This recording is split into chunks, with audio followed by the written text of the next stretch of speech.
to be here and to meet all of you. I know I have sent an email to at least one person from every single family that's here, so that might be helpful. Thank you. So yeah, I just want to echo that and thank you all for making the journey. And again, Michelle did mention that I'm a child life specialist, and we are actually going to have a child life specialist here presenting tomorrow, so you will get to learn a lot more about that from her. But just a quick overview, Child Life is a psychosocial support program for children who experience illness or hospitalization. So we do a lot of developmentally appropriate play with kids to help them understand what's going on and to help make sure that they're hitting as many of those developmental milestones as they can, despite some of the stresses and the limitations of having to go through treatment or be in the hospital. So we're going to touch on a little bit more of that, but first I wanted to explain, because the family service programs they've been existing for a long time, but the position is relatively new. So who is Family Services and what do we do? There's several different things. We are the Family Services Manager, me. There is a Quality of Life Awards Committee that meets to review those applications. We're going to talk more about that later.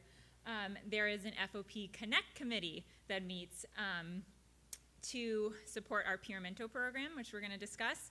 And then there is a Resource Connect working committee, and then coming very soon, a Family Services committee. So I wanted to talk about these things so that everyone understands that it really is one staff that is supported by members from the community in a variety of different roles. So the people on these committees are individuals with FOP, their parents, and they're all having their voices heard and contributing to the programs as they're developing. And what do we do? Well, we're going to go through and sort of a general overview and focus on a few new and exciting things that kind of demonstrate the support, the education, and the resources that we offer through the Family Services. So we're going to start with support. And Michelle has touched on the online presence, and that's such an amazing thing about this community, that everyone is so connected. Technology has allowed us to have these support groups online, and these are also facilitated by members of the community. So there's definitely a strong presence of having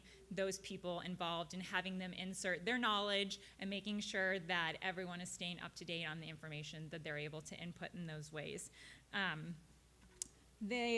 If you're not into Facebook, which is, I think, the main support group offering, there's also closed email groups. So if you're not a Facebook person, you can join the FOP Online Yahoo email, and all of the information that gets posted in our newsletters is also sent out on those email chains. So you're staying connected that way as well.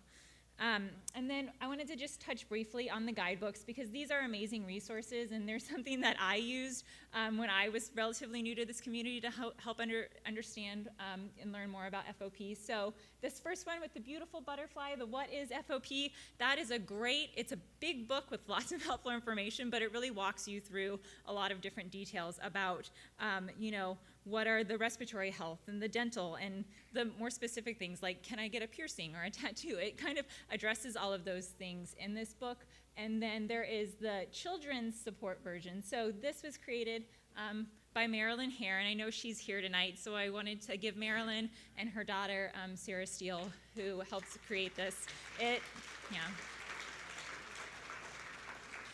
So this is a beautiful book. The Child Life Specialist in me just loves it. I mail it to every family I can who has a little one, because it has some developmentally appropriate explanations of FOP, and I think it's just a great tool for kids to be able to take to school if they want to share with their peers. It has drawings in it from kids in the community, so that's also just a really nice thing for them to have a more personal touch.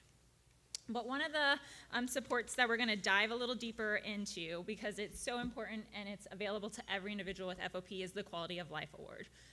So, as I mentioned, it's available to any individual with FOP, U.S., international.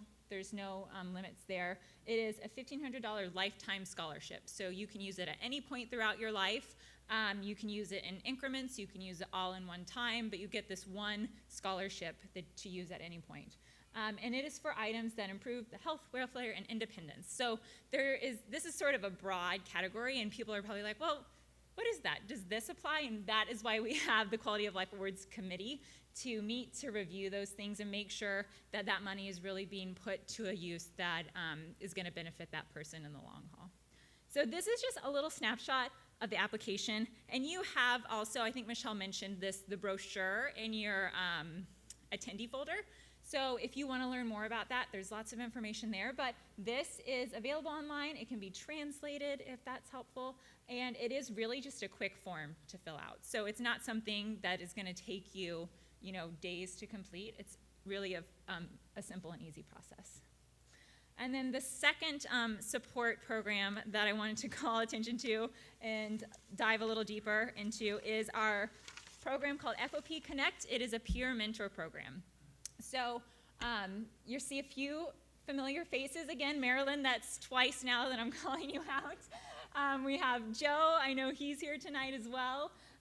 These are a few of our mentors, and if you are interested in joining as a mentee, we actually have a page of all of our mentors. And so a few fun facts. You actually get to choose your mentor. So we wanted people to be able to choose someone that they feel like they can relate to. So each mentor has sort of like a bio and a snapshot of who they are and sort of some of the experiences they have as being a member of the FOP community. You get to decide how frequently you and your mentor communicate. So we wanted this program to be something that works for the community. We didn't want it to be a job for you or something that you felt like you had to maintain. So it's really flexible and something that you and your mentor can come to an understanding of what works best for you.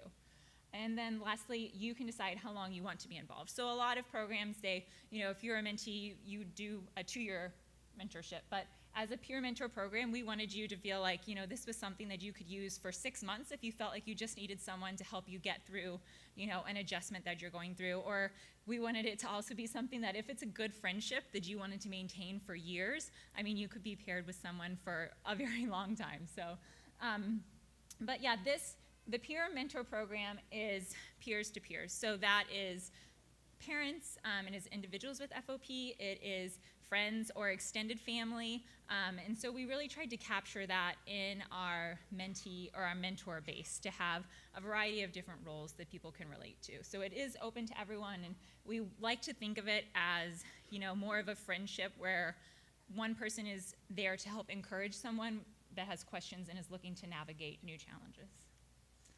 So the next thing we're going to talk about is education. This was the second component, and there's a lot of things that go into this, but I know it's late and everyone's had a long day, so we're going to do more of a basic overview of some of them. We're going to dive deeper into one of them, but education happens in a lot of different ways. We have our newsletters, so that's FOP Connection, the community updates that have a lot of helpful little tidbits. So if you're someone who digests information in small chunks, look at those newsletters and pick out one thing and just learn from that. And we also post those things on Facebook, so if you miss the newsletter, stay in tune to our Facebook account, because you'll see those things coming up and you can get those small kind of like tidbits of information.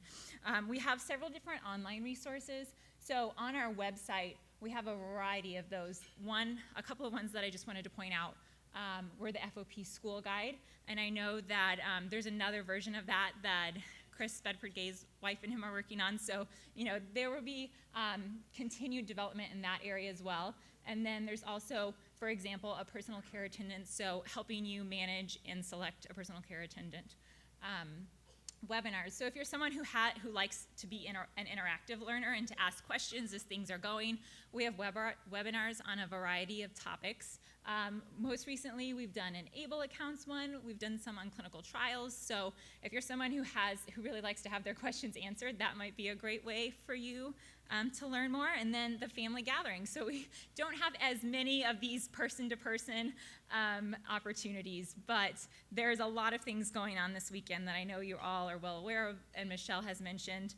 But just to name a few, the Ask a Doctor, Ask a Dentist meetings, helping you become better advocates for your medical needs, and the breakout sessions, which Michelle touched on. And then one other thing that we're looking to do in the future, and for this year we will have recordings of the presentations, so people who aren't here can go back and watch those, but in the future we would love to be able to live stream this, so that if you're not able to come to the next region that we move to, you can still log on or get on the website, the internet, and participate virtually. So you would have opportunities to ask questions and almost be in attendance even if you couldn't travel over that.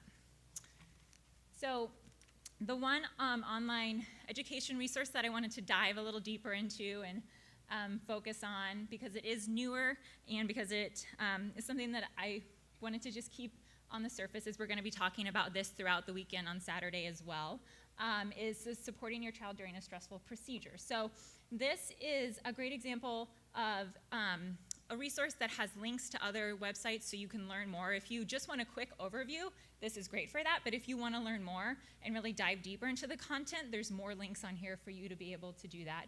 And then there's also a personalized certificate. Sorry, I was blanking on the word. So you can download a certificate and fill it out with your child's name. You can find something that they did really well in that procedure and recognize them to help promote that continued improvement and ability to participate in the procedure. So that is one online educational resource that I wanted to highlight. The next thing we're going to talk about is more of our general resources. So Michelle had mentioned Pinterest, and I don't know how many of you are on Pinterest, but Pinterest is a really great tool if you're a visual learner. So if you're someone who likes to just be able to look at it and be like, oh, this is what I need, or this is how this works, to get a better concept of what you need for something. Pinterest is a really simple platform to use. You create an account, and then once you've created that account, you don't have to set up your own page. It's not like Facebook where you have to have like a profile developed. You can just search International FOP Association. It'll bring you to this screen right here. And then on our screen, you can click on boards, and you'll see we have a variety of boards from home adaptions to tips and tools for traveling to hobbies and skills. And one that I highlighted was our school resource. So this board particularly has a lot of different resources that have been developed by the community. It has the FOP school guide that we have posted on our website, but it also has links to different tools that are useful in the classroom. So if there's a desk that may be helpful in supporting your child, there's a link to where you can get that, or a photo of what it looks like. So it's sort of an easy shop all or shop one place shopping to learn more about those sorts of things. Other resources to just kind of explore the variety of things is the medical treatment guidelines and emergency medical information. So that's, again, just another helpful tool for you in being an advocate for your medical needs when you're meeting with your doctor. And then our FOP YouTube channel. So there's some older videos and there's some more recent videos, and I think it's great to explore this if you're looking for ways to share or to teach others in your community or friends or family about FOP. There's some really great videos in there that kind of explain and walk through this and have a nice personal touch. So the resource that I wanted to dive a little deeper into is the FOP Patient Directory, and this is our good friend AJ up on the screen. He looks a little younger there, I think, but the FOP Patient Directory, for those of you who don't know, is a directory where there's individual profiles of individuals with FOP. And so you can log on, create a profile. It's also just a form that you fill out. And then once you have an account, you can log in and you can actually search by state. So if you're looking to find someone, you're going to be traveling and you want to visit someone who lives in Texas while you're there, you can search in Texas, and then once you've created a profile, you have the option to make it viewable. So if you want someone to be able to find you, you can click share my profile or make my profile viewable, and then it allows people to meet up with you when they're in your area or if they live near you and they want to connect. So this is another really great resource that I wanted to explain. Now just a quick look at what's to come, because I know it's always exciting to think about the future and where we're going. The Resource Connect, we're going to hear more about this tomorrow, but it is a really exciting project that we're working on and something that I think is going to be a huge benefit to the community, so I wanted to mention that. And then we're also working on updating our emergency tools and our emergency information cards so that has the most recent information. I know you have gotten a brochure about the biobank, which just recently launched, so that information will also be reflected in these new updates that we'll do to that. And lastly, I just wanted to thank you, and this isn't like a thank you for listening to me present. This is a thank you for being so open. As someone who I started in April, and working from home, I didn't necessarily have the opportunity to see the community members every day, but I was so just awestruck by how welcoming you all were and how willing you all were to share your knowledge and to reach out and really help me get more involved with the community. So I am so grateful to all of you, and I wanted to take this opportunity to thank you all for reaching out and sharing your story with me or sharing your information with me, because it's allowed me to do my job better, and I hope that that serves you all better as well. So it's really a community effort, and I wanted to thank you all for that.